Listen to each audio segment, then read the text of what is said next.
할렐루야. 오늘은 어린아이를 영접하면이라는 제목으로 하나님의 말씀을 대언하도록 하겠습니다. 제가 감기가 옮겨서 조금 상태가 안 좋습니다. 그렇게 하시고 이해하시고 말씀을 들으시길 바랍니다. 미국 CBS 방송 중에 하우스 파티라고 하는 생방송 토크쇼가 있습니다만, 이 토크쇼를 26년간 진행해온 사회자가 바로 아트 링클레트라는 사람입니다. 이 링클레트는 일반 사람들을 또 유명인들을 불러다가 생방송으로 자유롭게 토크를 하는 그런 자리인데요. 하루는 이 토크쇼에 어린이날 특집으로 아이들을 여러 명 불러서 생방송으로 질문을 하며 말을 나눈 적이 있었다고 합니다. 그때 그 출연한 아이 중에 5살짜리 여자아이가 있었는데요. 그 아이에게 이 링클레트는 질문하기를, 너는 커서 어떤 사람이 되고 싶니? 라는 질문을 했다는 것입니다. 그러자 이 여자아이가 대답하기를 나는 수상이 되고 싶어요 이런 거 대답한 게 아니라 나는 엄마가 되고 싶어요 라고 대답을 했다는 것입니다. 그래서 속으로 엄마가 되고 싶다니 참 듣기 좋은 대답이구나, 엄마에 대한 존경심을 가지고 있구나 라는 생각을 가지고는 다시 물어봤다는 것입니다. 그래, 참 좋은 생각이야, 엄마가 된다는 게. 그런데 엄마가 되어서 어떻게 할래? 라고 묻자 그 아이가 이번에는 이런 대답을 하더라고 합니다. 엄마는 되겠지만 아이는 안 놓을 거예요, 그러더라는 겁니다. 왜 아이는 안 놓을 거냐? 이상해서 그건 또 왜지? 라고 물어보자 이 여자아이가 이렇게 대답을 하더라고 합니다. 그것은 골치가 아프기 때문이에요. 여러분, 이 여자아이의 마음속에 자신은 엄마에게, 자신의 어머니에게 어떤 존재로 각인이 되어 있다고 생각하는 겁니까? 골치 아픈 존재, 귀찮은 존재, 피곤한 존재, 그렇게 각인이 되어 있다는 것입니다.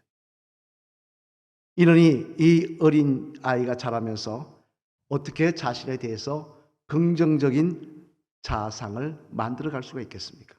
나는 엄마에게 귀찮은 존재인데 말입니다.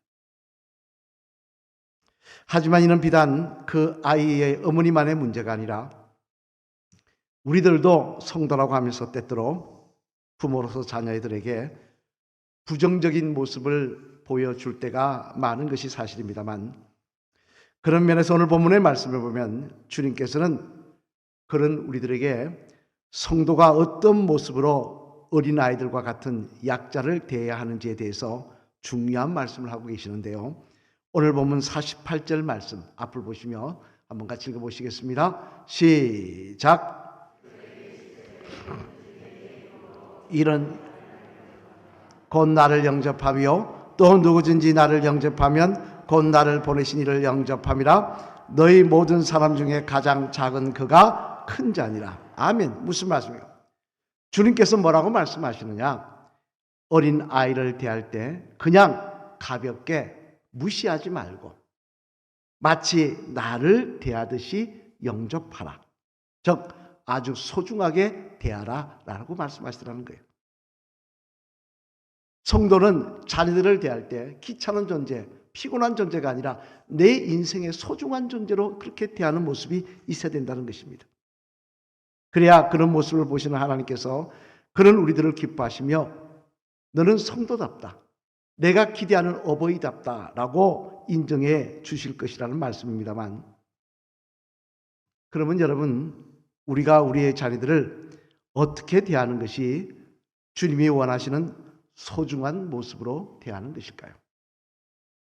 바라긴 오늘은 이 말씀을 통해 저와 여러분 모두 우리 자신을 돌아보시며 주님이 원하시는 자녀를 소중하게 생각하며 그 자녀들에게 귀한 것 물려주시는 복된 어버이 되시기를 주님의 이름으로 간절히 축원을 드립니다.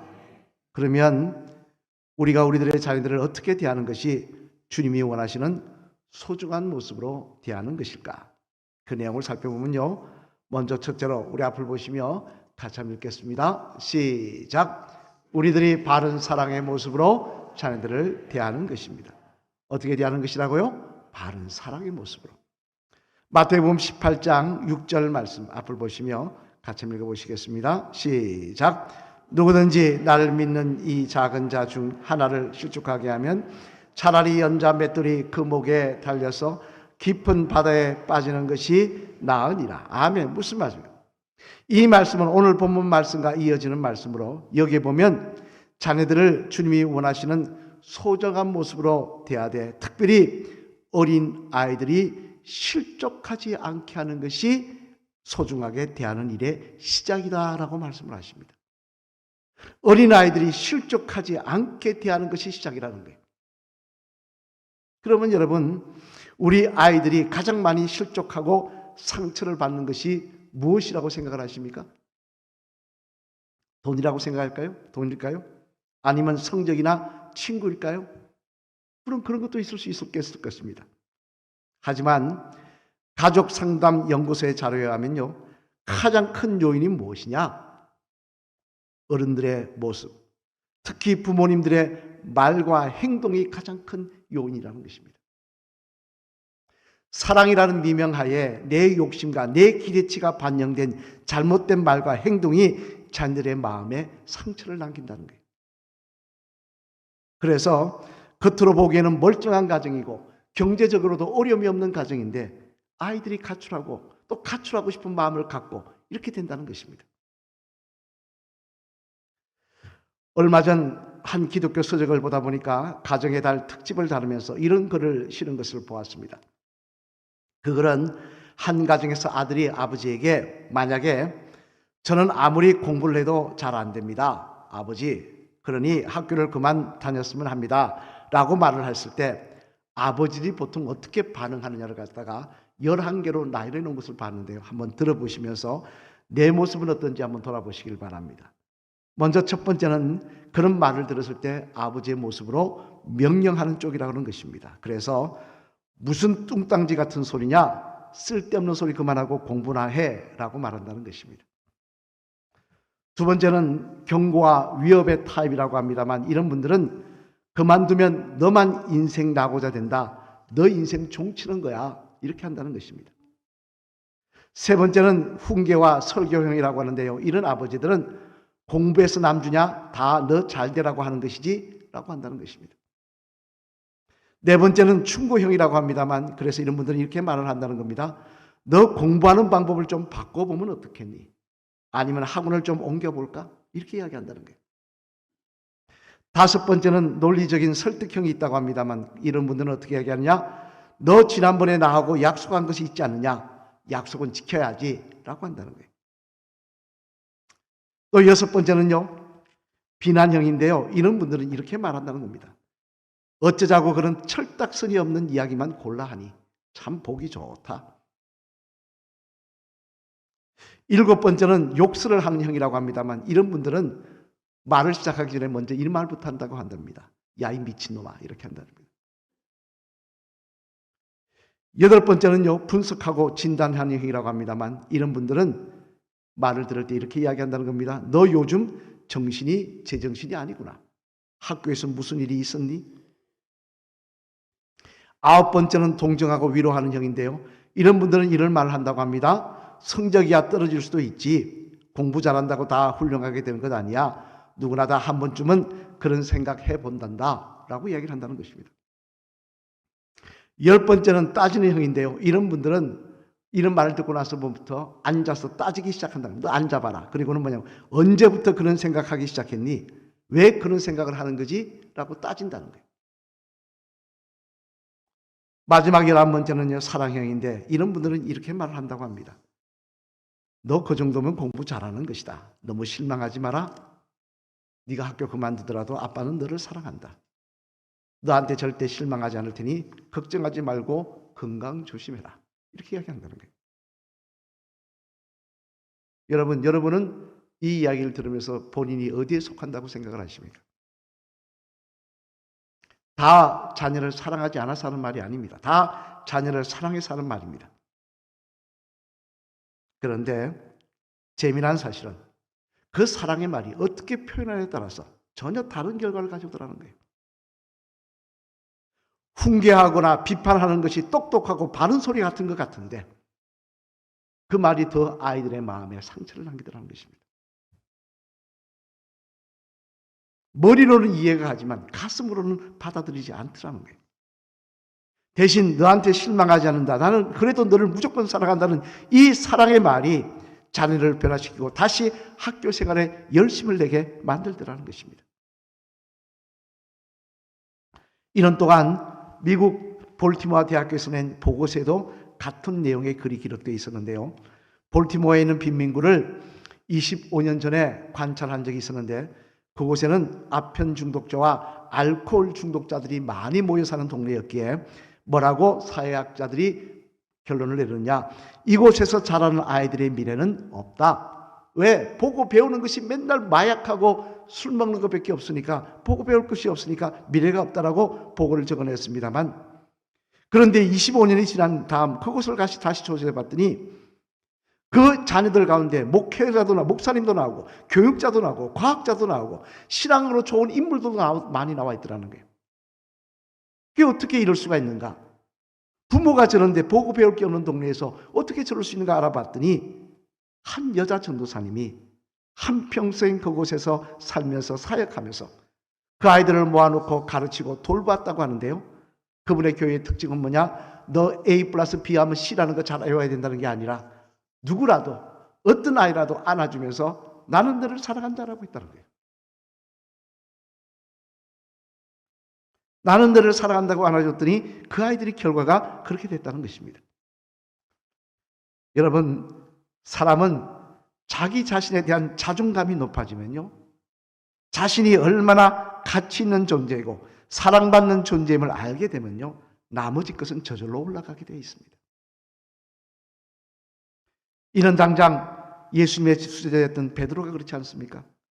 요한복음 21장 이후에 보면요, 예수님께서 부활하신 후에 갈릴리로 가셔서 그곳에 도망가 있던 베드로를 찾아가십니다만, 이때 베드로는 어떤 상태였습니까?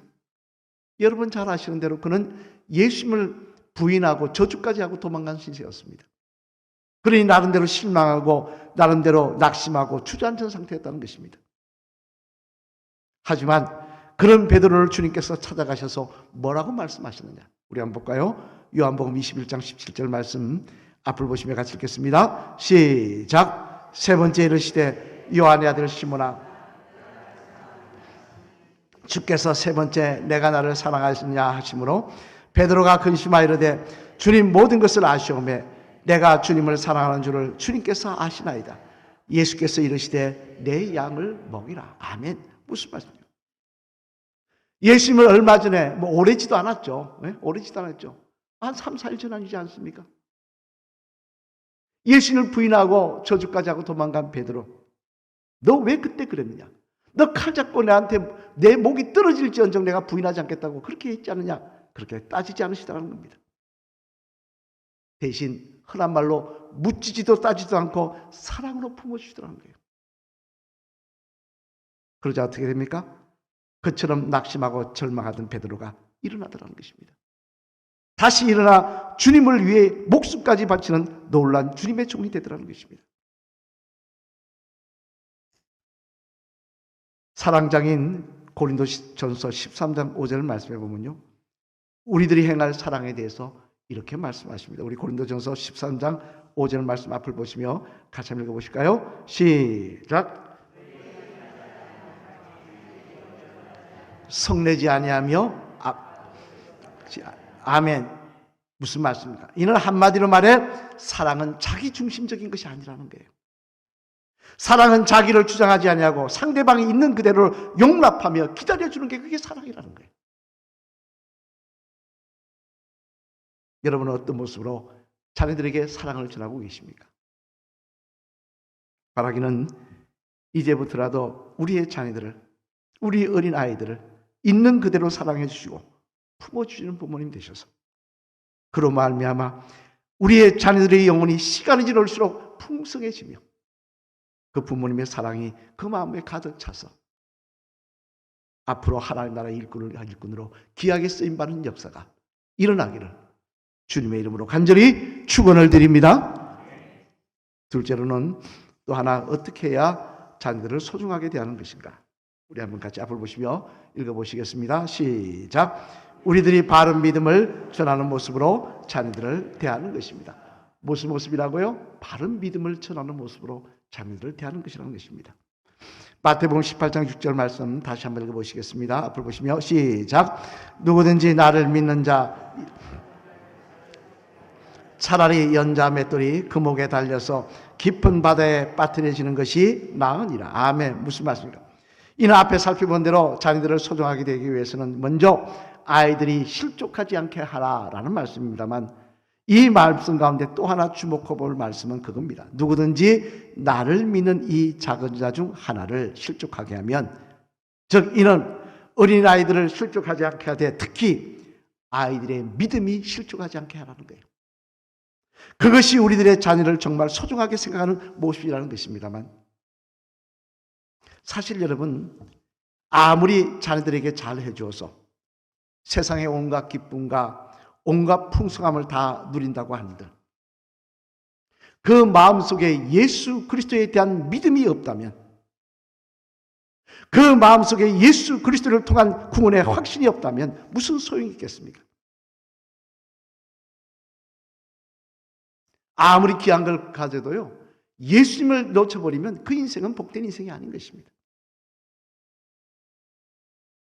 따라서 자녀들에게 믿음을 흔들리지 않게 바른 믿음을 전하는 모습, 그것이 또한 우리의 자녀들을 실족하지 않고 아름다운 영원한 생명으로 인도하는 길일 것인데, 그런 면에서 우리는 마태복음 19장 말씀을 한번 주목해 봐야 됩니다.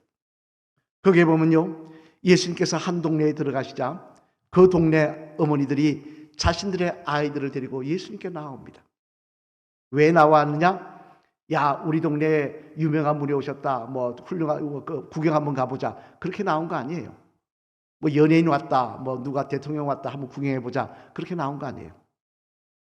이들은 왜 데리고 나오는 이유가 있었습니다. 그게 뭐냐? 아이들을 데리고 나와서 그랬다는 거예요. 그 당시 유대인들은요. 그 동네에 특별히 존경받는 랍비나 훌륭한 분이 오시면 어린아이를 데리고 나와서 그렇게 했다는 거예요. 저 어른을 쳐다보아라. 얼마나 훌륭한 분인 줄 아느냐. 그렇게 해서 그 자녀들에게 그분들에 대한 존경심을 가르쳤다는 거예요. 그리고는 그분들에게 나가서 우리 아이에게 머리에 손을 얹고 기도해달라고 그랬다는 거예요. 축복해달라고 그랬다는 거예요. 그러면 그런 분들은 어린아이들의 머리에 손을 얹고 하나님의 축복을 빌어주는 기도를 간절히 드렸다는 것입니다. 이는 예수님 앞에 찾아나온 어머니들도 마찬가지였습니다. 저분이 얼마나 훌륭한 분인 줄 아느냐. 그리고 너도 저분처럼 훌륭한 사람이 되었으면 좋겠다. 그리고는 우리 아이에게 머리에 손을 얹고 기도해 주십시오 라고 부탁을 했다는 거예요. 자, 그렇게 되면 이 아이의 마음이 어떤 마음이 들겠습니까? 나도 저분처럼 돼야 되겠다. 나도 저분처럼 훌륭한 믿음을 가져야 되겠다. 하나님 잘 섬겨야 되겠다. 나도 저분처럼 우리 사람들에게 존경받는 인물이 되어야 되겠다. 그런 마음을 가지고 자라나지 않겠습니까? 그러다 보니 다른 민족보다 유대인들이 훌륭한 인물을 저 작은 인구 속에서 그렇게 많이 배출을 해냈다는 거예요. 하지만 우리는 어떻습니까? 자녀들에게 존경하는 사람을 물어보면요, 참 재미난 게 본 적도 없는 이순신 이야기합니다. 세종대왕 이야기합니다. 왜 그렇습니까? 그것은 평소 존경하는 사람을 만나는 부모님의 모습을 본 일이었기 때문에 그렇습니다. 부모님한테 들은 이야기는 서로 비방하는 소리뿐이에요. 부부 사이에도 존경심이 사라져버렸습니다. 너희 아버지 존경해라. 너희 어머니를 존경해라. 얼마나 훌륭한 분인지 아시냐? 이런 말하기보다는 뭐라고 이야기합니까? 제발 너희 아버지 닮지 마라. 너희 어머니 왜 늘 저 모양이냐? 이런 말하기 좋아한다는 거예요. 또 교회 나와서는요, 성도로 가면서 장로님도 목사님도 뭐 욕을 합니다. 님자 붙이면 당이죠. 무슨 장로, 무슨 목사. 그러니 그런 말을 듣고 자란 아이들이 교회에 나와서 목사님의 말씀을 듣고 신앙이 자라나겠습니까? 그런 아이들이 장로님의 기도를 들으면서 하나님을 사랑하는 마음이 생기겠습니까?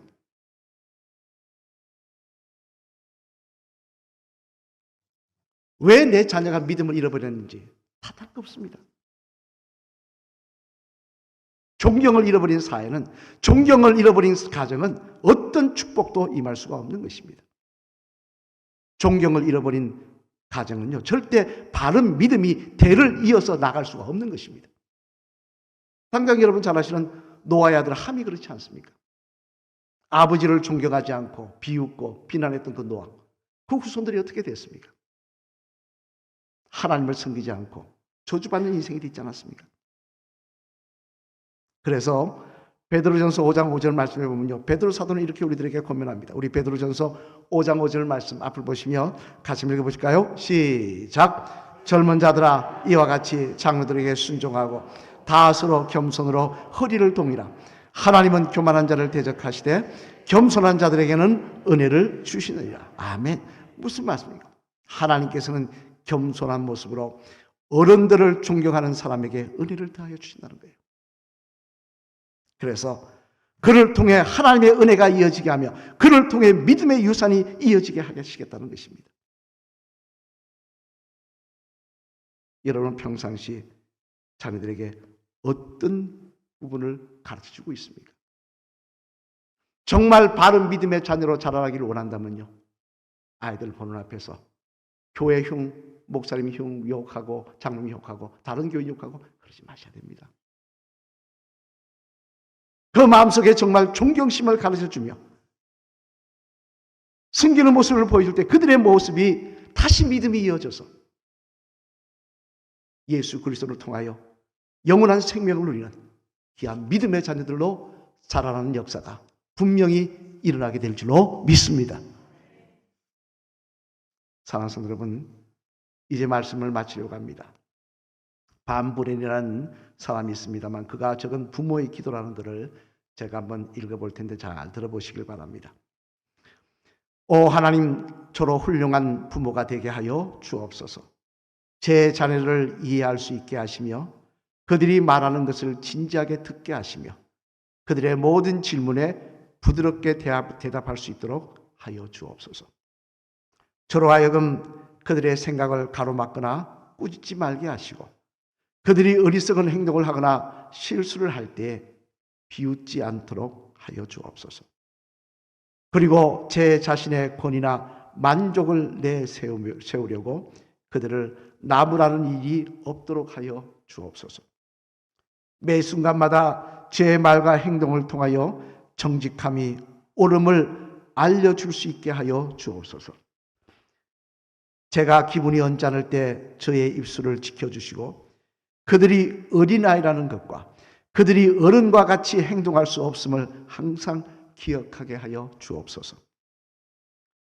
그들 자신이 스스로 결정을 내릴 때까지 기회를 허락할 수 있도록 저에게 참을성을 주시고 그들 스스로가 옳고 그름을 판단할 수 있게 하여 주옵소서.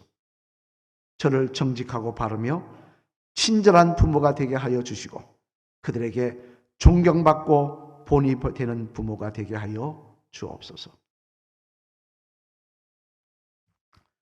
여러분은 지금까지 자녀들에게 어떤 부모님이셨습니까?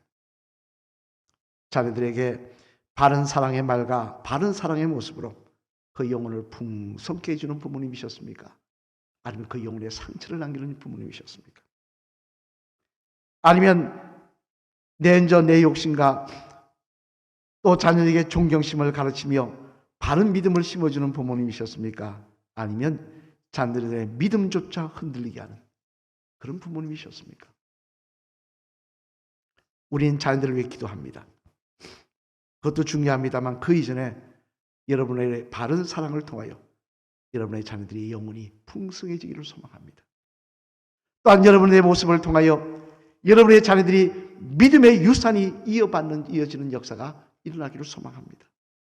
그래야 할 때 그런 우리들의 모습을 주님께서는 바른 부모라고 복된 부모라고 칭찬해 주실 것이고 그런 부모 밑에 자라는 자녀들을 하나님께서 믿음으로 인도하시며 그 영혼을 하나님 나라에 위해서 귀하게 쓰임받는 복된 삶으로 인도하여 주실 줄로 믿습니다.